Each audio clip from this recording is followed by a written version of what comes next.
ಆತ್ಮೀಯ ವೀಕ್ಷಕ ಬಾಂಧವರಿಗೆಲ್ಲ ನಮಸ್ಕಾರ. ಇವತ್ತಿನ ಸಂಚಿಕೆಯಲ್ಲಿ ನಾನು ವಿಶೇಷವಾಗಿ ಪ್ರತಿಯೊಬ್ಬರು ಅರ್ಥ ಮಾಡ್ಕೊಳ್ಳುವಂಥದ್ದು, ಅರ್ಥ ಮಾಡಿಕೊಂಡು ತಮ್ಮ ಜೀವನ ಶೈಲಿ ಅಳವಡಿಸ್ಕೊಳ್ಳುವಂಥ ಒಂದು ವಿಶೇಷವಾದಂಥ ರಹಸ್ಯವನ್ನು ನಾನು ನಿಮ್ಗೆ ತಿಳಿಸೋಕ್ಕೆ ಇಷ್ಟಪಡ್ತೀನಿ. ಇವತ್ತು ನಾನು ಏನು ಹೇಳ್ತಾ ಇದ್ದೀನೋ ಅದು ನನ್ನ ಒಂದು ಸಂಶೋಧನೆ, ನಾನೊಂದು ಮಾಡಿರೋ ರಿಸರ್ಚ್ನಿಂದ ಬಂದಂಥ ಒಂದು ವಿಶೇಷವಾದ ಮಾಹಿತಿ. ಸಾವಿರಾರು ಜನನ ಭೇಟಿ ಮಾಡಿ ಸಾವಿರಾರು ಜಾತಕಗಳನ್ನು ನೋಡಿದಾಗ ಒಬ್ಬ ಮನುಷ್ಯನಲ್ಲಿ ಅವನ ಜೀವನ ಶೈಲಿಯಲ್ಲಿ ಈ ನವಗ್ರಹಗಳು ಹೇಗೆ ನಮ್ಮನ್ನು ಆಟ ಆಡಿಸುತ್ತೆ, ನವಗ್ರಹಗಳು ನಮ್ಮ ಮಾನವನ ಜೀವನ ಶೈಲಿಯಲ್ಲಿ ಹೇಗೆ ನಮ್ಮನ್ನು ಪಾಪಕರ್ಮಗಳನ್ನು ಮಾಡಿಸುತ್ತೆ ಅನ್ನೋದ್ರ ಬಗ್ಗೆ ಇವತ್ತಿನ ಮಾಹಿತಿಯನ್ನು ನಿಮ್ಗೆ ತಿಳಿಸೋಕ್ಕೆ ಇಷ್ಟಪಡ್ತೀನಿ. ಅದಕ್ಕೆ ಮುಂಚೆ ಕರ್ಮ ಸಿದ್ಧಾಂತ ಬಗ್ಗೆ ನಾನು ಒಂದೆರಡು ಮಾತು ಹೇಳಲಿಕ್ಕೆ ಇಷ್ಟಪಡ್ತೀನಿ. ಕರ್ಮ ಸಿದ್ಧಾಂತ ಇಲ್ಲದೆ ಜೀವನ ನಡೆಯೋಕ್ಕೆ ಸಾಧ್ಯನೇ ಇಲ್ಲ. ಮನುಷ್ಯನ ಜೀವನ ಸೃಷ್ಟಿಯಾಗಿರೋದು ಅವನ ಕರ್ಮಗಳಿಂದ. ಇಲ್ಲಿ ಕರ್ಮ ಅನ್ನೋ ಒಂದು ಪದ ಯೂಸ್ ಮಾಡಿದೆ. ಕರ್ಮ ಅಂದ್ರೇನು? ನಾ ಮಾಡೋ ಒಳ್ಳೆ ಕೆಲಸಕ್ಕೆ ಸಂಸ್ಕೃತ ಭಾಷೆಯಲ್ಲಿ ಕರ್ಮ ಅಂತ ಕರೀತಾರೆ. ಕರ್ಮ ಅಂದರೆ ನಾವು ಮಾಡುವುದು ದಿನನಿತ್ಯದ ಕೆಲಸಗಳು. ನಾವು ಒಳ್ಳೆ ಕೆಲಸ ಮಾಡೋದಕ್ಕೆ ಒಳ್ಳೆ ಕರ್ಮ ಅಂತಾರೆ, ಕೆಟ್ಟದ ಕೆಲಸ ಮಾಡೋದಕ್ಕೆ ಕೆಟ್ಟ ಕರ್ಮ ಅಂತಾರೆ. ಇಲ್ಲಿ ಕರ್ಮ ಅಂದ ತಕ್ಷಣ ಒಳ್ಳೆಯದು ಕೆಟ್ಟದ್ದು ಎರಡೂ ಪರ್ಯಾಯವಾಗಿ ನಡ್ಕೊಳ್ತಾ ಹೋಗುತ್ತೆ. ಇವತ್ತು ನಾನೊಬ್ರಿಗೆ ದಾನ ಮಾಡಿದ್ರೆ ಅಥವಾ ನಾನು ಒಳ್ಳೆ ಕೆಲಸ ಮಾಡಿದ್ರೆ ಅದರದ್ದು ಫಲ ಒಂದು 6 ತಿಂಗಳಾಗ್ಬೋದು, 1 ವರ್ಷನೇ ಆಗ್ಬೋದು, ಅದ್ರ ರಿಸಲ್ಟ್ ಸಿಗೋದಕ್ಕೆ. ಆದರೆ ಅವನು ಕೆಟ್ಟದ್ದು ಮಾಡಿದ್ರೆ ವಿತಿರ ಅರ್ಧ ಗಂಟೆಲೆ ಅಥವಾ 1 ಗಂಟೆಲೆ, ಹಬ್ಬಬ್ಬ ಅಂದರೆ 1 ವಾರದೊಳಗೆ ಅದರ ಫಲ ಸಿಕ್ಬಿಡುತ್ತೆ. ಹೀಗಾಗಿ ಕರ್ಮವನ್ನು ಮಾಡುವಾಗ, ಕೆಲಸವನ್ನು ಮಾಡುವಾಗ ನಾವು ಭಾಳ ಎಚ್ಚರಿಕೆಯಿಂದ ಕೆಲಸ ಮಾಡಬೇಕು. ನಮ್ಮ ಮುಂದಿನ ಭವಿಷ್ಯ, ನಾವು ಮುಂದಿನ ಜೀವನ ಅಥವಾ ಮುಂದಿನ ಬರ್ತು ನಾವೆಲ್ಲಿ ಉಡ್ತೀವಿ ಅನ್ನೋದು ಇವತ್ತಿನ ಕರ್ಮಗಳ ಮೇಲೆ ಡಿಪೆಂಡ್ ಆಗಿದೆ ಅಂತ ನನ್ನ ಅನುಭವದ ಮಾತು.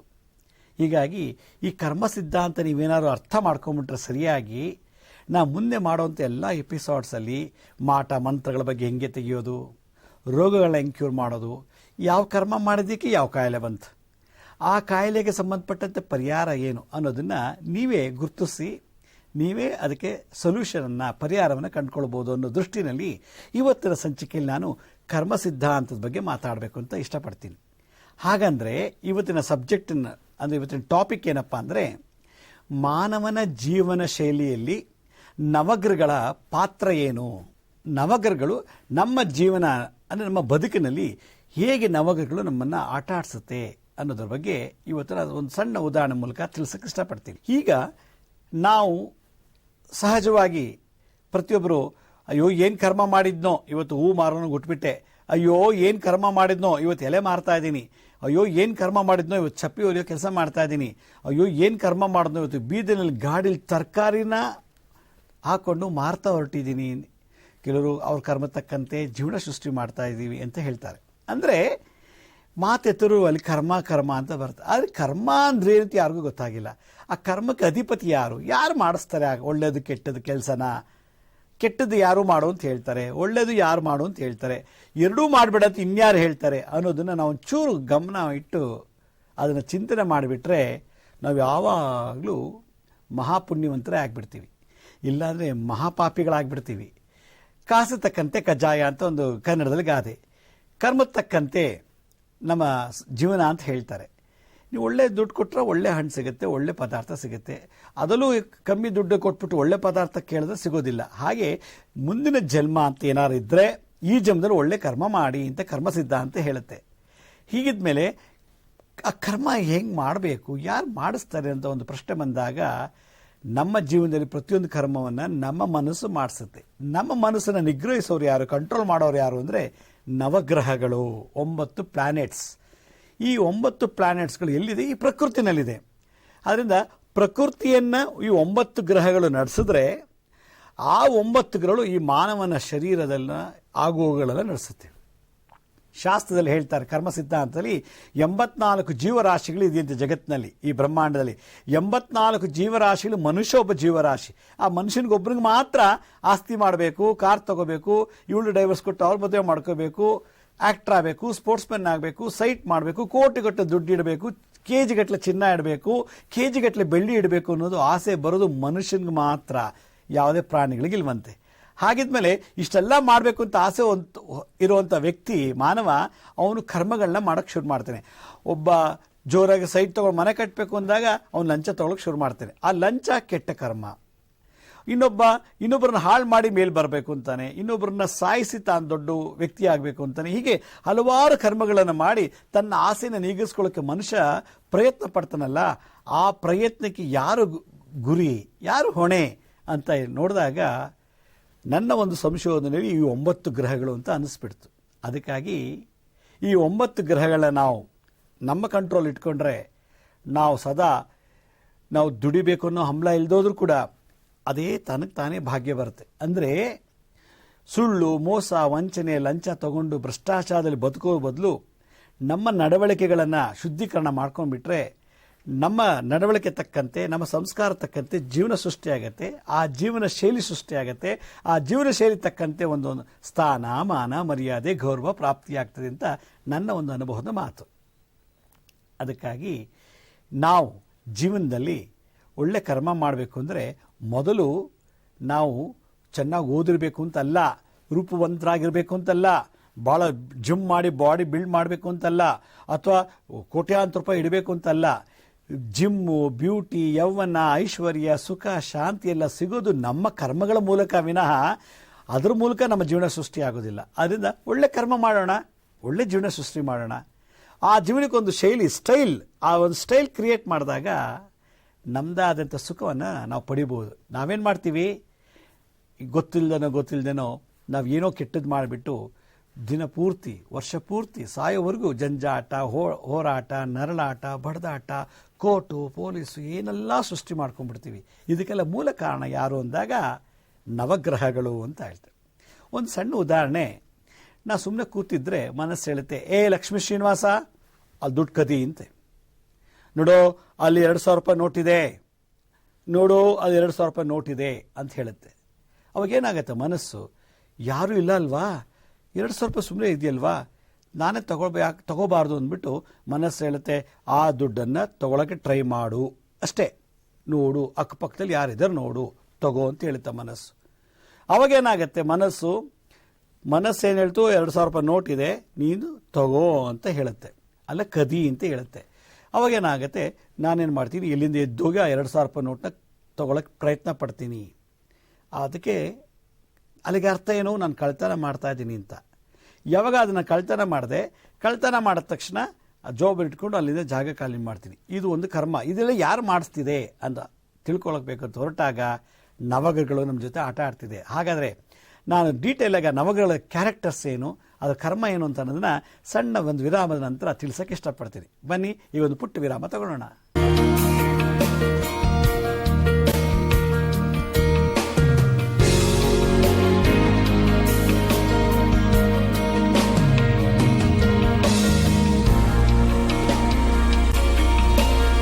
ವಿರಾಮದ ನಂತರ ಕಾರ್ಯಕ್ರಮಕ್ಕೆ ಮತ್ತೊಮ್ಮೆ ಸ್ವಾಗತ. ನಾನು ಈಗಾಗಲೇ ಹೇಳ್ತಾ ಇದ್ದೆ, ಕರ್ಮ ಯಾರು ಮಾಡಿಸ್ತಾರೆ ಅಂತ. ಸೂರ್ಯ ಏನು ಮಾಡ್ತಾನೆ, ಕರ್ಮದ ಸೃಷ್ಟಿ ಮಾಡ್ತಾನೆ, ಕೆಲಸವನ್ನು ಸೃಷ್ಟಿ ಮಾಡ್ತಾನೆ. Surya is the creator, sun is a creator. Lakshmi Srinivasa ನೋಡಲಿ, ಆ ಬಾಟ್ಲಲ್ಲಿ ಮದ್ದಿದೆ, ಅಥವಾ ಏನೋ ಒಂದು ಮದ್ಯಪಾನ, ಒಂದು ಯಾವುದೋ ಒಂದು ಬಿಯರೋ ವಿಸ್ಕಿನೋ ಇದೆ. ಲಕ್ಷ್ಮೀ ಶ್ರೀನಿವಾಸ ನೋಡಲಿ, ಆ ಬಾಟ್ಲಲ್ಲಿ ವೈನ್ ಇದೆ ಅಂತ ಹೇಳುತ್ತೆ ಮನಸ್ಸು. ಯಾರು ಸೃಷ್ಟಿ ಮಾಡ್ತಾ ಇದ್ದನ್ನ? ಸೂರ್ಯ. ನಾನು ಅದಕ್ಕೆ ಗಮನ ಕೊಡಲಿಲ್ಲ, ಸುಮ್ಮನೆ ಕೂತಿದ್ರೆ ಬಿಡಪ್ಪ ನಾನು ಕುಡಿಯೋ ಅಭ್ಯಾಸ ಇಲ್ಲ, ನಂಗೆ ಅದೆಲ್ಲ ಬೇಡ ಅಂತ ಅಂದಾಗ ಚಂದ್ರ ಏನು ಮಾಡ್ತಾನೆ, ತಗೋ ಕುಡಿ, ಪರವಾಗಿಲ್ಲ, ನೀ ದುಡ್ಡು ಕೊಟ್ಟಿಲ್ಲ, ಯಾರೋ ಪುಣ್ಯಾತ್ಮ ತಂದಿಟ್ಟಿದ್ದಾರೆ, ತಗೊಂಡು ಕುಡಿ, ಶುರು ಮಾಡು ಅಂತ ಹೇಳ್ತಾರೆ. ಮನಸ್ಸು ಹೇಳುತ್ತೆ, ಇಲ್ಲ ನಾನು ಕುಡ್ದಿಲ್ಲ, ನನ್ನ ಅಪ್ಪನೂ ಕುಡ್ದಿಲ್ಲ, ಅಮ್ಮನೂ ಕುಡ್ದಿಲ್ಲ, ತಾತ ಮುತ್ತಾತರು ಯಾರು ನಮ್ಮ ವಂಶರು ಕುಡುಕ್ರೇ ಇಲ್ಲ, ನಾನು ಕುಡಿಯಲ್ಲ ಅಂತ ಮನಸ್ಸು ಹೇಳುತ್ತೆ. ಚಂದ್ರ ಏನು ಮಾಡ್ತಿದ್ದಾನೆ, ಕುಡಿ ಅಂತ ಪ್ರೇರೇಪಣೆ ಮಾಡ್ತಿದ್ದಾನೆ. ಅಲ್ಲಿ ಬಾಟ್ಲಲ್ಲಿ ವಿಸ್ಕಿನೋ ವೇನೋ ಏನೋ ಇದೆ ಅಂತ ಹೇಳಿದೆ ಸೂರ್ಯ. ಚಂದ್ರ ಶುರು ಮಾಡಪ್ಪ ಅಂತ ಇದ್ದಾನೆ. ಇಲ್ಲ ಅಂತ ಮನಸ್ಸು ಹೇಳ್ತಿದೆ. ಮಂಗಳ ಗ್ರಹ ಏನು ಮಾಡ್ತಾನೆ, ಇಲ್ಲ ನೀನು ಕಣ್ಣು ತುಂಬ ನೋಡಿದ್ಯಾ ಬಾಟ್ಲ್ ಏನಿದೆ ಅಂತ, ಕುಡಿಬೇಕು ಅಂತ ಎಲ್ಲೋ ಒಂದು ಕಡೆ ಮನಸ್ಸಿದೆ, ಅದು ನೀನು ಕುಡಿತಿಲ್ಲ ಅಂದ್ಬಿಟ್ಟು ಏನು ಮಾಡ್ತಾನೆ ಮಂಗಳ, ಬಲವಂತವಾಗಿ ಮೋಟಿವೇಶನ್ ಮಾಡ್ತಾನೆ. ಕುಡಿದು ಬಿಡೋಣ ಒಂದ್ಸಲ, ಏನಾಗತ್ತೆ ನೋಡೇ ಬಿಡೋಣ. ಹೆಂಗೆ ಮಾಡಲಿ, ಯಾಕಂದ್ರೆ ಬಂಡವಾಳ ಹಾಕಿಲ್ವಲ್ಲ, ಯಾರೋ ಪುಣ್ಯಾತ್ಮರು ಕೊಡ್ತಿರೋದು, ಯಾರೋ ಕುಡಿಸ್ತಾ ಇರೋದಲ್ವಾ. ಅದಕ್ಕೆ ಕುಡಿದೊಂದ್ಸಲ ನೋಡ್ಬಿಡೋಣ, ಆಮೇಲೆ ಸ್ಟಾಪ್ ಮಾಡಿಬಿಡೋಣ, ಒಂದು ಸಲ ರುಚಿ ನೋಡ್ಬಿಟ್ಟು ಅದನ್ನ ಅನುಭವ ತಗೊಂಡು ಸ್ಟಾಪ್ ಮಾಡ್ಬಿಡೋಣ ಅಂತ ಹೇಳಿ ಮಾಡುತ್ತೆ. ಮಂಗಳ ಗ್ರಹ ಏನು ಮಾಡುತ್ತೆ, ಹತ್ರಕ್ಕೆ ಕಳಿಸುತ್ತೆ. Bottle open ಮಾಡಿಸುತ್ತೆ, ಲೋಟಕ್ಕೆ ಹಾಕ್ಸುತ್ತೆ. ಯಾರು ಮಾಡಿಸ್ತಾರದು? ಮಂಗಳ ಗ್ರಹ. ಸೂರ್ಯ ಕರ್ಮವನ್ನು ಸೃಷ್ಟಿ ಮಾಡ್ದ, ಚಂದ್ರ ಪ್ರೇರೇಪಣೆ ಮಾಡ್ದ. ಕುಡಿಯಕ್ಕೆ ಶುರು ಮಾಡಿ ನೋಡು ಅಂದ. ಕುಡಿ ಅಂತ ಹೇಳಿಲ್ಲ ಚಂದ್ರ, ಆದ್ರೆ ಮಂಗಳ ಏನು ಮಾಡ್ದ? ಕುಡ್ದೇ ಬಿಡಪ್ಪ ಅಂತ ಹೇಳ್ದ. ಬಲವಂತವಾಗಿ ಕರ್ಮನ ಮಾಡಿಸ್ಬಿಟ್ಟ. ಯಾರು? ಮಂಗಳ ಗ್ರಹ. ಆಗೇನು ಮಾಡ್ತೀನಿ, ಆ ಲೋಟಕ್ಕೆ ಹಾಕೊಂಡು ನಾನು ನಿಧಾನಕ್ಕೆ, ಕುಡಿದಿರೋ ಅಭ್ಯಾಸ ಇಲ್ಲ, ನಿಧಾನಕ್ಕೆ ಕುಡಿದು ಒಗರೋ, ಸಿಹಿನೋ, ಕಹಿನೋ, ಘಾಟೋ ಏನೋ ಗೊತ್ತಿಲ್ಲ, ಕುಡಿದು ನಿಧಾನಕ್ಕೆ ಮಂಗಳ ಬಲವಂತವಾಗಿ ಆ ಕರ್ಮವನ್ನು ಮಾಡಿಸ್ತಾ ಇದ್ದಾನೆ ನನಗೀಗ. ಆಮೇಲೆ ಅರೆ ಕುಡಿದ್ಬಿಟ್ನಲ್ಲ, ನಾನೇನು ತಪ್ಪು ಮಾಡಿಬಿಟ್ಟೆ, ಇದು ಹುಳಿ, ಇದು ಕಹಿ, ಇದು ಸರಿ ಇಲ್ಲ. ಅಕಸ್ಮಾತ್ ನಮ್ಮ ಮನೆಗೇನಾರು ಗೊತ್ತಾಗ್ಬಿಟ್ರೆ, ಅಕಸ್ಮಾತ್ ನಾನು ಕುಡ್ದಿದ್ದು ಈ ಮತ್ತಿನಲ್ಲಿ ಏನಾದ್ರು ಹೋಗ್ಬಿಟ್ರೆ ಮನೆಗೆ, ನಾನು ಕುಡ್ಕ ಅಂದ್ಬಿಟ್ರೆ ಅಂತೇಳಿ ವಿವೇಕ ಬುದ್ಧಿನ ಕೊಡಕ್ಕೆ ಶುರು ಮಾಡ್ತಾನೆ ಮನಸ್ಸಲ್ಲಿ. ಯಾರದು? ಬುಧಗ್ರಹ. ಬುಧ ಕರ್ಮ ಏನು ಅನ್ನೋದನ್ನು ತಿಳಿಸ್ಕೊಡ್ತಾನೆ. ಅಯ್ಯೋ ಕುಡಿದ್ಬಿಟ್ನಲ್ಲಪ್ಪ, ತಪ್ಪು ಮಾಡಿಬಿಟ್ನಲ್ಲಪ್ಪ ಅಂತ ಅನಿಸುತ್ತೆ ಅಷ್ಟೇ. ಕುಡಿ ಅಂತ ಹೇಳಿದ್ಯಾರು? ಚಂದ್ರ. ಬಲವಂತ ಕುಡಿ ಅಂತೇಳಿ ಮತಿ ಕೊಟ್ಟವನು, ಅದಕ್ಕೆ ಮೋಟಿವೇಶನ್ ಮಾಡೋನು ಯಾರು? ಮಂಗಳ. ಅದು ಕುಡಿಬೇಕು ಅಂತ ಸೃಷ್ಟಿ ಮಾಡಿದವನು ಯಾರು? ಸೂರ್ಯ. ಹಾಗಾದ್ರೆ ಬುಧ ಏನು ಮಾಡಿಬಿಟ್ಟ? ಕುಡಿದ್ಬಿಟ್ನಲ್ಲ, ಇದ್ರ ರುಚಿ ಏನು, ಇದ್ರ ಏನು ಅನ್ನೋದನ್ನ ಜ್ಞಾನವನ್ನು ಕೊಡ್ತಾನೆ ಬುಧ. ಬುಧ ಬುದ್ಧಿಕಾರಕ. ಆಮೇಲೆ ಗುರು ಏನು ಮಾಡ್ತಾನೆ? ಈ ರೀತಿ ಕುಡಿದ್ರೆ ನನಗೆ ಹಳೆ ನೋವೆಲ್ಲ ಹೊರಟೋಗ್ತದೆ, ದುಃಖ ಎಲ್ಲ ಮರಿಬೋದು. ಈ ರೀತಿ ಕುಡಿಯೋದ್ರಿಂದ ನನಗೆ ಏನೋ ಒಂದು ರೀತಿ ಸುಖ ಸಿಗುತ್ತೆ ಅನ್ನೋ ಒಂದು ಜ್ಞಾನ ಕೊಡ್ತಾನೆ. ಬುಧ ಬುದ್ಧಿಕಾರಕ, ಗುರು ಜ್ಞಾನಕಾರಕ. ಆಗಿದ್ಮೇಲೆ ಇನ್ನೊಂದು ಬಾಟ್ಲು ಕುಡಿಯೋಣ, ಇನ್ನೊಂದು 2 ಬಾಟ್ಲು ಕುಡಿಯೋಣ ಅನ್ನೋದು ಏನು ಮಾಡ್ತಾನೆ? ಜ್ಞಾನವನ್ನು ತುಂಬುತ್ತಾನೆ ಗುರುಗ್ರಹ.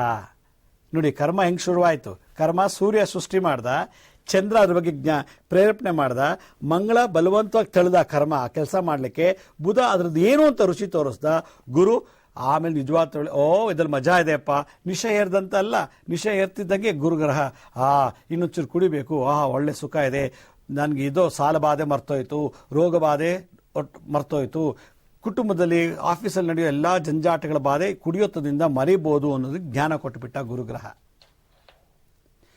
ಶುಕ್ರ ಏನು ಮಾಡ್ತಾನೆ? ಒಂದಿನ ಕುಡ್ದು ಹಿಂಗೆ ಸುಮ್ಮನೆ ಆಯ್ತನಾ, ಬಾ ನಾಳೆ ಇನ್ನೊಂದು ದಿವಸ ಕುಡಿ ಅಂತೇಳಿ ವ್ಯಾಮೋಹ ಜಾಸ್ತಿ ಮಾಡ್ತಾನೆ. ಶುಕ್ರ ವ್ಯಾಮೋಹ.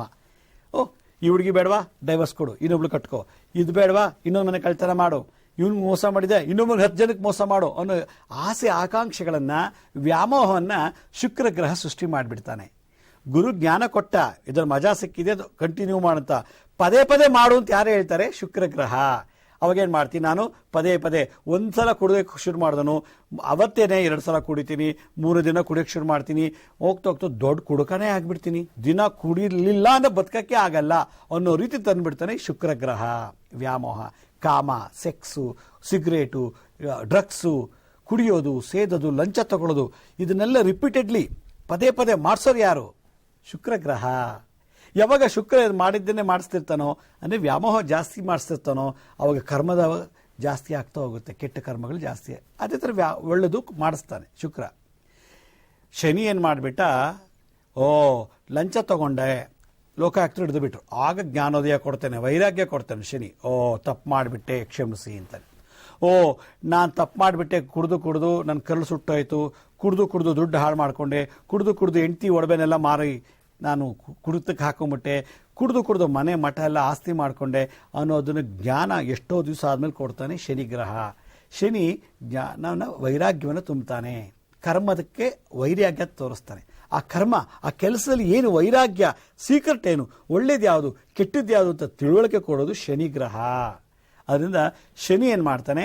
ಆಯಾ ಕಾಲ ತಕ್ಕಂತೆ ಜ್ಞಾನವನ್ನು ಪ್ರಚೋದನೆ ಮಾಡ್ತಾನೆ. ಇಷ್ಟಾದರೂ ಬಿಡಲಿಲ್ಲ ಅಂದರೆ ನಾನೇನು ಮಾಡ್ತೀನಿ?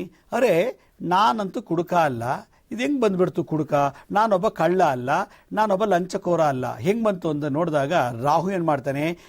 ನೀನು ಇವತ್ತು ಕುಡ್ದಿಲ್ಲ ಅಂತ ಹೇಳ್ತಿದ್ಯಾ, ನಿಮ್ಮ ಅಪ್ಪ ಕುಡಿತಿದ್ದ, ನಿಮ್ಮ ತಾತ ಕುಡಿತಿದ್ದ, ನಿಮ್ಮ ಮುತ್ತಾತರೆಲ್ಲ ಬರೀ ಕುಡುಕ್ರೆ, ನಿಮ್ಮ ತಾತ ಅಪ್ಪ ಅಮ್ಮ ಎಲ್ಲ ಬರೀ ಲಂಚನೇ ತಗೊಳ್ತಾ ಇದ್ರು, ಅದಕ್ಕೆ ನಿಮ್ಮ ಬ್ಲಡ್ಡಲ್ಲಿ ಲಂಚ ಬಂದಿದೆ, ನಿಮ್ಮ ಬ್ಲಡ್ಡಲ್ಲಿ ಕುಡಿಯೋ ರೋಗ ಬಂದಿದೆ, ನಿಮ್ಮ ಬ್ಲಡ್ಡಲ್ಲಿ ಜೂಜ ಆಡೋದು ಬಂದಿದೆ, ನಿಮ್ಮ ಬ್ಲಡ್ಡಲ್ಲಿ ಕಳ್ತನ ಮಾಡೋದು ಬಂದಿದೆ, ನಿಮ್ಮ ಬ್ಲಡ್ಡಲ್ಲಿ ರೇಪ್ ಮಾಡೋದು ಬಂದಿದೆ, ನಿಮ್ಮ ಬ್ಲಡ್ನಲ್ಲಿ ಮೋಸ ಮಾಡೋದು ಬಂದಿದೆ ಅಂತ ನಾವು ಹೆಂಗೆ ಹೇಳ್ತೀವಿ ಹೇಳಿ? ರಾಹು ರಾಹು ಹೇಳ್ತಾನೆ ಈ ಅಭ್ಯಾಸ, ಈ ಕರ್ಮ, ಈ ಕೆಲಸ ವಂಶ ಪಾರಂಪರ್ಯವಾಗಿ ಬಂದಿದೆಯಾ ಅನ್ನೋದು ತೋರಿಸ್ಕೊಟ್ಬಿಡ್ತಾನೆ. ಅದಕ್ಕೆ ಜಾತಕದಲ್ಲಿ ರಾಹು ನೋಡಿದ್ರೆ ಇವನು ಏನಾಗ್ತಾನೆ, ಅಪ್ಪ ಡಾಕ್ಟರ್ ಅಂದರೆ ಮಗನೂ ಡಾಕ್ಟರ್ ಆಗ್ತಾನೆ. ಅಪ್ಪ ಡಾಕ್ಟರ್ ಅಂದರೆ ಅವರಪ್ಪ ಡಾಕ್ಟರ್ ಆಗಿರ್ತಾನೆ. ಅವರಪ್ಪನೂ ಸ್ಕೂಲ್ ಮೇಸ್ಟ್ರೆ, ಇವನು ಸ್ಕೂಲ್ ಮೇಸ್ಟ್ರೆ, ಇನ್ನೊಬ್ಬ ಮೊಮ್ಮಗನೂ ಸ್ಕೂಲ್ ಮೇಸ್ಟ್ರೆ. ಅವನೊಬ್ಬ IAS ಅಂದರೆ ಅವನ ಮಗಳು IAS, ಮಗನು IPS. ಹೀಗೆ ಇದೆಲ್ಲ ಎಲ್ಲಿಂದ ಬರುತ್ತೆ, ವಂಶ ಪಾರಂಪರ್ಯ ಬರುತ್ತದೆ. ಯಾರು ತೋರಿಸ್ತಾರೆ ಇದನ್ನು ಅಂದರೆ ಜಾತಕದಲ್ಲಂದರೆ ರಾಹು ಕರ್ಮ ಹಿಂದಿನಿಂದ ಬಂದಿದೆಯಾ ಅಥವಾ ಈಗ ತಾನೇ ಸೃಷ್ಟಿಯಾಗಿದೆಯಾ, ಈ ಕರ್ಮ ವಂಶ ಪಾರಂಪರ್ಯವಾಗಿ ಬಂದಿದೆಯಾ ಅಥವಾ ಇವನ್ ತಲೆಮಾರಿಂದ ಶುರುವಾಗಿದೆಯಾ, ಇವನ್ ಜನರೇಷನ್ನಿಂದ ಶುರುವಾಗಿದೆಯಾ ಅನ್ನೋದನ್ನು ರಾಹು ಗುರುತು ಮಾಡಿಕೊಡ್ತಾನೆ. ಮತ್ತು ಕೇತು ಗ್ರಹದ ಕಥೆ ಏನು? ಕೇತು ಇವತ್ತು ನಾನೊಬ್ಬ ದೊಡ್ಡ ಕುಡುಕ ಆದರೆ ನನ್ನ ವೀರ್ಯ, ನನ್ನ ರಕ್ತದಿಂದ, ಅದು ನಾನು ಮದುವೆ ಆದಮೇಲೆ ಮಕ್ಕಳಾದಮೇಲೆ ಆ ಕುಡುಕತನ, ಲಂಚತನ, ದರೋಡೆ, ಮೋಸ, ರೇಪು, ಸುಳ್ಳೆಳೋದು, ಕೊಲೆ ಮಾಡೋದು ಇದೆಲ್ಲ ರಕ್ತಗತವಾಗಿ ಮುಂದಿನ ಜನ್ರೇಷನ್ಗೆ ಹೊಟ್ಟೋಗುತ್ತೆ. ಹಾಗಾದರೆ ಕೇತು ಏನು ಮಾಡ್ತಾನೆ ಅಂದರೆ ಈ ಕರ್ಮವನ್ನು ಮುಂದಿನ ಜನ್ರೇಷನ್ಗೂ ತಳ್ಳಕ್ಕೆ ಶುರು ಮಾಡಿಬಿಡ್ತಾನೆ. ಹೀಗಾಗಿ ಮೂಲತಃ ನಾವು ಕೊಲೆ ಮಾಡಲಿಲ್ಲ ಅಂದ್ರೂ ನಮ್ಮಲ್ಲಿ ತಪ್ಪು ಆರೋಪದಿಂದ ನಾವು ಜೈಲಿಗೆ ಹೋಗ್ಬಿಡ್ತೀವಿ, ಕದ್ದಿಲ್ಲ ಅಂದ್ರೂ ಕೂಡ ತಪ್ಪು ಆರೋಪದಿಂದ ನಾವು ಜೈಲಿಗೆ ಹೋಗ್ಬಿಡ್ತೀವಿ. ಹೀಗೆ ನಾವು ಮಾಡಲಿಲ್ಲ ಅಂದ್ರೂ ಯಾರೋ ಮಾಡಿದ ತಪ್ಪಿಗೆ ನಾವು ಹೋಗ್ಬಿಡ್ತೀವಿ. ಕಾರಣ ಈ ನವಗ್ರಹಗಳಿಂದ.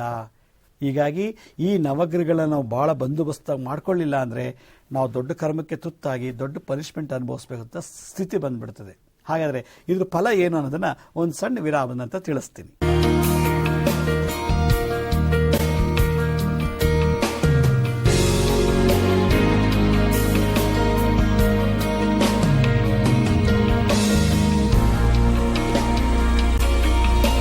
ವಿರಾಮದ ನಂತರ ಕಾರ್ಯಕ್ರಮಕ್ಕೆ ಮತ್ತೆ ಸ್ವಾಗತ. ನಾನೀಗಾಗಲೇ ಹೇಳಿದೆ, ಸೂರ್ಯ, ಚಂದ್ರ, ಮಂಗಳ, ಬುಧ, ಗುರು, ಶುಕ್ರ, ಶನಿ ಮತ್ತು ರಾಹುಕೇತುಗಳು ಮನುಷ್ಯನ ಜೀವನ ಶೈಲಿ ದಿನನಿತ್ಯ ಬೆಳಗ್ಗೆಯಿಂದ ಸಂಜೆವರೆಗೂ ನಮ್ಮನ್ನು ಒಳ್ಳೆಯದು ಮಾಡಿಸ್ತಾರೆ, ಕೆಟ್ಟದ್ದು ಮಾಡಿಸ್ತಾರೆ. ಹಾಗಿದ್ಮೇಲೆ ಪ್ರಾರಂಭ ಆಗೋದು ಯಾರಿಂದ? ಸೂರ್ಯಗ್ರಹನಿಂದ. ಆದ್ದರಿಂದ ಸೂರ್ಯಗ್ರಹನ ಸಮಸ್ಯೆಯನ್ನು ಸೃಷ್ಟಿ ಮಾಡೋನೇ ಸೂರ್ಯ. ಅದರಿಂದ ಒಳ್ಳೆಯವರ ಸಹವಾಸ, ಸತ್ಸಂಗ, ಒಳ್ಳೆಯದು ಓದೋದು, ಒಳ್ಳೆಯದು ಕೇಳೋದ್ರಿಂದ ದಿನಪೂರ್ತಿ ಇನ್ನೂ ಒಳ್ಳೆಯದೇ ಆಗುತ್ತೆ. ನಾವು ಯಾವಾಗ ಕೆಟ್ಟೋ ಜೊತೆ ಎಷ್ಟಿರ್ತೀವಿ, ಕೆಟ್ಟದ್ದನ್ನೇ ಕಳ್ಸೋಕ್ಕೆ ಶುರು ಮಾಡಿಬಿಡ್ತಾನೆ. ಕೆಟ್ಟದ್ದೇ ನೋಡ್ತೀವಿ, ಕೆಟ್ಟದ್ದೇ ಕುಡಿತೀವಿ, ಕೆಟ್ಟದ್ದೇ ಮಾಡ್ತಾ ಹೋಗ್ಬಿಡ್ತೀವಿ. ಆಗ ಎಲ್ಲ ನವಗ್ರಹಗಳು ನಾವು ಕರೆದೋದ್ರೂ ಅವರೇ ಮೇಲ್ಬಿದ್ದು ಬಂದು ನಮ್ಮ ಕರ್ಮನ ಸೃಷ್ಟಿ ಮಾಡಿಸಿ ಆ ಕರ್ಮದ ತಕ್ಕಂತೆ ಪನಿಷ್ಮೆಂಟ ಅಥವಾ ಜನ್ಮನೋ ಅದಕ್ಕಾಗುವಂಥ ರೋಗನೋ ಅದೇನು ಆಗಬೇಕೋ ಅದು ಮಾಡಿಸ್ಬಿಡ್ತಾರೆ. ಇದನ್ನೆಲ್ಲ ತಪ್ಪಿಸ್ಬೇಕು ಅಂದರೆ ಪರಿಹಾರ ಏನು ಅಂತ ಹೇಳಿ ಕೇಳಿದಾಗ, ಜೀವನದಲ್ಲಿ ಎಲ್ಲ ಗ್ರಹಗಳು ಒಳ್ಳೆಯದೇ, ಆದರೆ ನಮ್ಮ ಕರ್ಮಾನುಸಾರವಾಗಿ ನಮ್ಮ ಅದನ್ನು ನಡ್ಸ್ಕೊಂಡು ಹೋಗ್ಬಿಡುತ್ತೆ. ದಿನನಿತ್ಯ ಒಳ್ಳೆ ಕೆಲಸ ಮಾಡಬೇಕು. ಪ್ರಾರಂಭದಲ್ಲಿ ಬೆಳಗ್ಗೆ ಎದ್ದ ತಕ್ಷಣ ಮನಸ್ಸಿನಲ್ಲೇ ಸೂರ್ಯಗ್ರಹ ಬಗ್ಗೆ ಧ್ಯಾನ ಮಾಡಬೇಕು. ಆಗ ಏನು ಮಾಡಬೇಕು ಅಂದರೆ, ನೋಡಿ, ಈ ಒಂದು ನಮ್ಮ ಉಂಗುರದ ಬೆರಳಿದೆಯಲ್ಲ, ಈ ಉಂಗುರದ ಬೆರಳಲ್ಲಿ ಸೂರ್ಯಗ್ರಹ ವಾಸ ಮಾಡ್ತಾನೆ.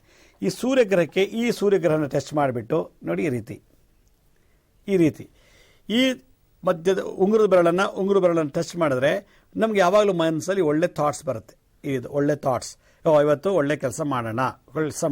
ಚಂದ್ರ ಏನು ಮಾಡ್ತಾನೆ, ಅದೇ ಥರ ಮಾಡು ಅಂತ ಹೇಳ್ತಾನೆ. ಮಂಗಳ ಆ ಕೆಲಸಕ್ಕೆ ದಾರಿ ತೋರಿಸ್ತಾನೆ. ಬುಧ ಅದಕ್ಕೆ ಕೆಲಸಕ್ಕೆ ಸಂಬಂಧಪಟ್ಟಂತೆ ಜ್ಞಾನ ಬುದ್ಧಿ ಕೊಡ್ತಾನೆ. ಗುರು ಏನು ಮಾಡ್ತಾನೆ, ಅದಕ್ಕೆ ಸಂಬಂಧಪಟ್ಟಂಥ ವಿವೇಕ ಏನೇನು ಬೇಕೋ ಅದಕ್ಕೆಲ್ಲ ಸಾಮಗ್ರಿಗಳು, ಅನುಭವಗಳು, ತಿಳುವಳಿಕೆಗಳನ್ನ ಕೊಡ್ತಾನೆ. ಶುಕ್ರ ಇದು ಸಕ್ಸಸ್ ಆದಮೇಲೆ ಇನ್ನೂ ಅದೇ ಥರ ಸಕ್ಸಸ್ ಆಗಲಿ ಹೆಚ್ಚೆಚ್ಚಿಗೆ ಆಗ್ತೀವಿ ವ್ಯಾಮೋಹ ಸೃಷ್ಟಿ ಮಾಡ್ತಾನೆ. ಶನಿ ಅದರಿಂದ ಸ್ಥಾನ, ಮಾನ, ಗೌರವನ ಡೆವಲಪ್ ಮಾಡ್ತಾನೆ. ರಾಹು ಅದೇ ಕೆಲಸನ ದಿನನಿತ್ಯ ಪರಂಪರೆಯಾಗಿ ಮಾಡಿಕೊಂಡು ನೆಕ್ಸ್ಟ್ ಜನ್ರೇಷನ್, ನಾಳೆಗೂ, ಮುಂದಿನ ತಿಂಗಳು, ಮುಂದಿನ ವರ್ಷಕ್ಕೂ ಅದರಲ್ಲೇ ಆದಾಯ ಜಾಸ್ತಿ ಮಾಡ್ತಾ ಹೋಗ್ತಾನೆ. ಹೆಚ್ಚೆಚ್ಚಿಗೆ ಸುಖ ಕೊಡ್ತಾರೆ ರಾಹುಕೇತುಗಳು. ಹಾಗಿದ್ಮೇಲೆ ದಿನನಿತ್ಯ ನಾವೇನು ಮಾಡಬೇಕು, ಇದು ಯಾವುದೂ ಮಾಡೋಕ್ಕಾಗಲಿಲ್ಲ. ಬೆಳಗ್ಗೆ ಎದ್ದ ತಕ್ಷಣ ತಂದೆ ಕಾಲು ನಮಸ್ಕಾರ ಮಾಡಿ ಅಂತ ಪರಿಹಾರ ಹೇಳುತ್ತೆ. ಯಾರು ಪ್ರತಿನಿತ್ಯ ತಂದೆ ಕಾಲು ನಮಸ್ಕಾರ ಮಾಡ್ತಾರೋ ತಂದೆ ಆಶೀರ್ವಾದದಿಂದ ಅವನು ದಿನನಿತ್ಯ ಜೀವನಚರ್ಯೆಯಲ್ಲಿ ಒಳ್ಳೆಯ ಕೆಲಸಗಳು, ಒಳ್ಳೆ ಭಾವನೆಗಳು, ಒಳ್ಳೆಯ ಸಹವಾಸ, ಸದ್ಭಾವನೆಗಳು ಸೃಷ್ಟಿಯಾಗತ್ತೆ ಅಂತ ಹೇಳ್ತಾರೆ. ಅದಕ್ಕೆ ಸೂರ್ಯ ಪಿತೃಕಾರಕ. ಅದರಿಂದ ತಂದೆಗೆ ನಮಸ್ಕಾರ ಮಾಡಿ, ಇದು ಒಂದು ಪರಿಹಾರ. ಎರಡನೇದು, ಅರಳಿ ಮರಕ್ಕೆ ದಿನನಿತ್ಯ ಪ್ರದಕ್ಷಿಣೆ ಮಾಡಿದ್ರೆ ನಾಳೆ ಒಳ್ಳೆ ಕೆಲಸ ಶುರು ಮಾಡಬೇಕು, ಒಳ್ಳೆ ಶುಭ ಕಾರ್ಯ ಹೋಗಬೇಕು ಅನ್ನೋದಾಗಿದ್ದರೆ ಇವತ್ತಿನ ದಿವಸ ನಾವು ಹಿಂದಿನ ದಿನ ಅರಳಿ ಮರಕ್ಕೆ ಪ್ರದಕ್ಷಿಣೆ ಮಾಡಬೇಕು. ಆಗ ನಮ್ಮ ಬಿಸ್ನೆಸ್ಸು, ಇಂಟ್ರು, ನಮ್ಮ ಆ್ಯಕ್ಟಿವಿಟೀಸು, ನಾವು ಏನೇನು ಮಾಡಬೇಕು ಅಂತಿದ್ದೀವೋ ಆದಲ್ಲಿ ಒಳ್ಳೆಯ ಶುಭಗಳನ್ನು ಸೃಷ್ಟಿ ಮಾಡ್ತಾನೆ. ಅದರಿಂದ ಸೂರ್ಯ ಇರೋದು ಈ ಉಂಗುರದ ಬೆರಳಲ್ಲಿ, ಇಲ್ಲ ತಂದೆ ಪಾದದ ಆಶೀರ್ವಾದದಿಂದ, ಇಲ್ಲ ಅರಳಿ ಮರದಿಂದ. ಈ ಅರಳಿ ಮರ ಅಂದರೆ ಅಶ್ವತ್ಥ ವೃಕ್ಷ ಅಂತಾರೆ. ಅಶ್ವತ್ಥ ವೃಕ್ಷಕ್ಕೆ ನಾವು ಈ ಪ್ರಕೃತಿಲಿ ಆ ಒಂದು ಅಶ್ವತ್ಥ ವೃಕ್ಷ ಬೆಳೆದಿದೆ, ಬ್ರಹ್ಮಾಂಡದಲ್ಲಿ ಬೆಳೆಸಿದ್ದಾನೆ ಭಗವಂತ. ಅದಕ್ಕೆ ದಿನನಿತ್ಯ ಪ್ರದಕ್ಷಿಣೆ ಮಾಡೋದ್ರಿಂದ ನಿಮಗೆ ಎಲ್ಲೂ ಕೆಟ್ಟದ್ದು ಸಹವಾಸರೂ ಸಿಗೋದಿಲ್ಲ, ಕೆಟ್ಟ ಫ್ರೆಂಡ್ಶಿಪ್ ಆಗಲ್ಲ, ಕೆಟ್ಟ ಜಾಗಕ್ಕೆ ಹೋಗಲ್ಲ, ಕೆಟ್ಟ ಮಾತಾಡಲ್ಲ, ಕೆಟ್ಟ ಸಿಗೋದೇ ಇಲ್ಲ, ಯಾವಾಗಲೂ ಒಳ್ಳೆಯದೇ ಆಗ್ತಿರ್ತದೆ. ಒಂಥರ ವಿಕ್ಟರಿ ಅಂತಾರೆ ಅದಕ್ಕೆ. ಹೀಗೆ ಅರಳಿ ಮರಕ್ಕೆ ಪ್ರದಕ್ಷಿಣೆ ಮಾಡಿ ಅಂತ ಹೇಳ್ತಾರೆ. ಚಂದ್ರ ಅದನ್ನು ಮಾಡು ಮಾಡು ಮಾಡು ಅಂತ ಮೋಟಿವೇಟ್ ಮಾಡ್ತಿರ್ತಾನೆ. ಕುಡಿ ಕುಡಿ ಕದಿ ಒಡಿ ಬಡಿ ಲಂಚ ತಗೋ ಅಂತ ಹೇಳ್ತಿರ್ತಾನೆ. ಹಾಗಾದರೆ ಚಂದ್ರ ಏನು ಮಾಡಬೇಕು ಅಂದಾಗ ಯಾವಾಗಲೂ ನಾವು 1 ಹಿಡಿ ಅಥವಾ 1/4 kg ಅಕ್ಕಿನ ಹಕ್ಕಿಯನ್ನು ದಾನ ಮಾಡು ಅಂತ ಹೇಳ್ತಾರೆ. ಇಲ್ಲ 1 kg ಇಲ್ಲ ಅರ್ಧ kg ಇಲ್ಲ 1/4 kg ಯಥಾಶಕ್ತಿ ಉಪ್ಪನ್ನು ನೀನು ದಾನ ಮಾಡು, ಯಾರಿಗಾದರೂ ಅನಾಥರಿಗೆ ವೃದ್ಧರಿಗೆ ದಾನ ಮಾಡು. ಆಗ ನಿಮಗೆ ಯಾವುದು ಒಳ್ಳೇದು ಮಾಡಬೇಕು ಮಾತ್ರ ಮಾಡಿಸ್ತಾನೆ, ಕೆಟ್ಟದ್ದು ಹಂಗೆ ತೆಗೆದುಹಾಕಿಬಿಡ್ತಾನೆ ಜಾತಕದಲ್ಲಿ ಅಂತ ಹೇಳ್ತಾರೆ. ಇದು ಪ್ರಕೃತಿಯಲ್ಲಿ ಒಂದು ರಹಸ್ಯ. ಒಂದು ಅರಳಿ ಮರ, ಅಶ್ವತ್ಥ ಮರ, ಇನ್ನೊಂದು ಚಂದ್ರಕ್ಕೆ ಉಪ್ಪು, ಮೂರದು ಮಂಗಳ ಗ್ರಹ. ಮಂಗಳ ಏನು ಮಾಡ್ತಾನೆ, ಬಲವಂತವಾಗಿ ನಮಗೆ ಕೆಲಸ ಮಾಡಿಸ್ತಾನೆ. ಇಷ್ಟ ಇಲ್ಲ ಅಂದ್ರೂ ಬಲವಂತವಾಗಿ ಮದುವೆ, ಬಲವಂತವಾಗಿ ಡೈವರ್ಸು, ಬಲವಂತವಾಗಿ ಕಳ್ತನ, ಬಲವಂತವಾಗಿ ಫೋರ್ಸ್ಫುಲ್ಲಾಗಿ ಮಾಡ್ತಿರ್ತಾನೆ. ಆ ಒತ್ತಾಯ ಬರಬಾರ್ದು ಅಂದರೆ ಮಂಗಳ ಗ್ರಹಕ್ಕೆ ಶಾಂತಿ ಮಾಡು ಅಂತ ಹೇಳ್ತಾರೆ. ಹಾಗೇನು ಮಾಡೋದು, ನಾವು ದಿನನಿತ್ಯ ಬೆಳಗ್ಗೆ ಎದ್ದ ತಕ್ಷಣ ನಮ್ಮ ಕುಲದೇವಿ ಅಥವಾ ಕುಲದೇವ, ನಿಮ್ಮ ವಂಶದ ಕುಲದೇವರನ್ನು ಅಥವಾ ನಿಮ್ಮ ವಂಶದ ಕುಲದೇವತೆಯನ್ನು ನೀವು ಆರಾಧನೆ ಮಾಡಿದ್ರೆ ಬಲವಂತವಾಗಿ ಮಾಡಿಸಿ ಕಷ್ಟ ಕೊಡುವಂಥ ತೊಂದರೆಗಳನ್ನು ನಿವಾರಣೆ ಮಾಡ್ತಿರ್ತಾರೆ ಅಂತ ಹೇಳುತ್ತೆ. ಹಾಗಾದರೆ ಇದು ಒಳ್ಳೆಯದಾ? ಇದು ಏನಿದು, ಈ ಕರ್ಮದಲ್ಲಿ ಏನಿದೆ ರಹಸ್ಯ, ಇದರಲ್ಲಿ ಏನಿದೆ ಗುಟ್ಟು ಅಂತ ತಿಳ್ಕೊಳ್ಬೇಕಾದ ಬುಧ ಗ್ರಹ ಮತಿ ಕೊಡ್ತಾನೆ. ಆದ್ದರಿಂದ ಬುಧ ಯಾವಾಗಲೂ ನೀವೇನು ಮಾಡಬೇಕು, ನಿಮ್ಮ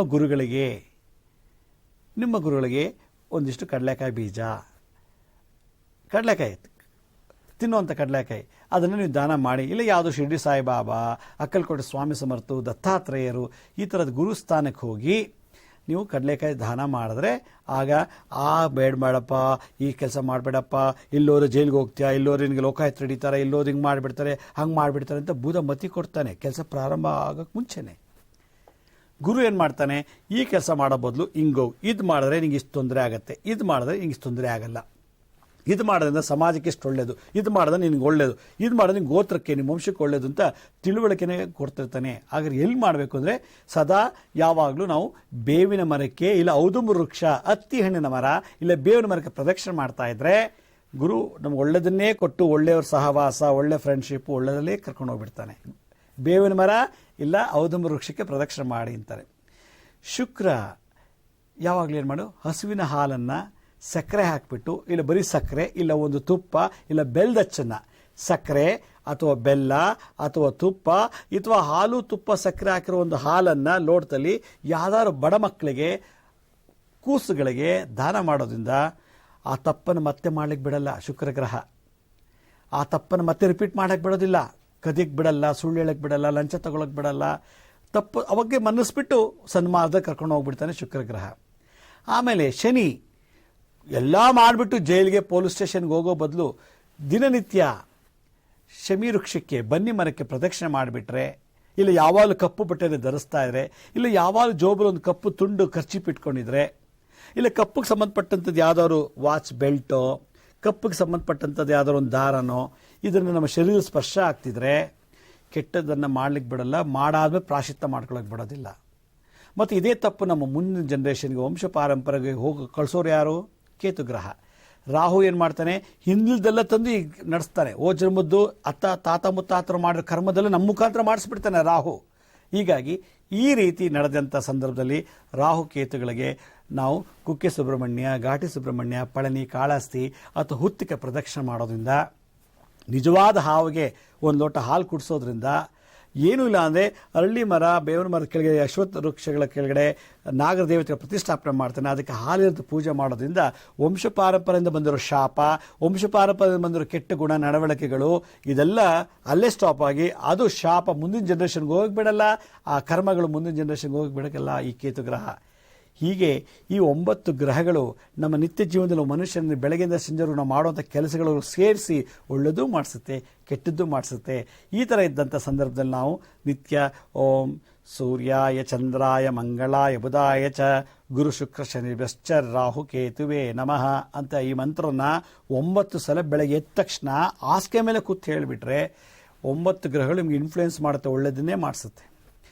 ನವಗ್ರಹಗಳೇ ಇಲ್ಲ, ನಾನೇ ರಾಜ, ನಾನೇ ದೇವರು ನಾನು ಬಿಟ್ಟರೆ ಜಗತ್ತಿನಲ್ಲಿ ಯಾರೇ ನಾನು ಮಹಾಬುದ್ಧಿವಂತ, ನಾನು ಹೇಳಿದ್ದೆ ವೇದವಾಕ್ಯ ಅನ್ನುವಂಥ ಮೂಢರಿಗೆ ಬಲಿ ಹಾಕಿಸ್ಬಿಡುತ್ತೆ ಈ ನವಗ್ರಹಗಳು. ಆವಾಗ ಏನು ಮಾಡ್ತಾರೆ, ಜ್ಯೋತಿಷ್ ಹತ್ರ ಹೋಗಬೇಕಾಗತ್ತೆ. ಹೀಗೆ ಮುಂದಿನ ಸಂಚಿಕೆಯಲ್ಲಿ ನಾನು ಭಾಳಷ್ಟು ವಿಷಯವನ್ನು ತಮ್ಮನ್ನು ಭೇಟಿ ಮಾಡ್ತೀನಿ. ಅದಕ್ಕೆ ಮುಂಚೆ ನಿಮ್ಮ ಅನಿಸಿಕೆಗಳು, ನಿಮ್ಮ ಸಮಸ್ಯೆಗಳೇನಾಗಿದ್ದರೆ ಈ ತೋರಿಸುವಂಥ ವಿಳಾಸಕ್ಕೆ ತಮ್ಮ ಪತ್ರಗಳ ಮೂಲಕ ತಿಳಿಸಿದ್ದೇ ಆದಲ್ಲಿ ಅದು ನಾನು ನಿಮಗೆ ಸ್ಪಂದಿಸ್ತೀನಿ. ಇದೇ ರೀತಿ ನಾನು ಮುಂದಿನ ಸಂಚಿಕೆಯಲ್ಲಿ ವಿಶೇಷವಾದಂಥ ಮಾತಿನ ತಮ್ಮನ್ನು ಭೇಟಿ ಮಾಡ್ತೀನಿ. ಅಲ್ಲಿವರೆಗೂ ನನ್ನ ನಮಸ್ಕಾರ. ಸಾಯಿರಾಮ್.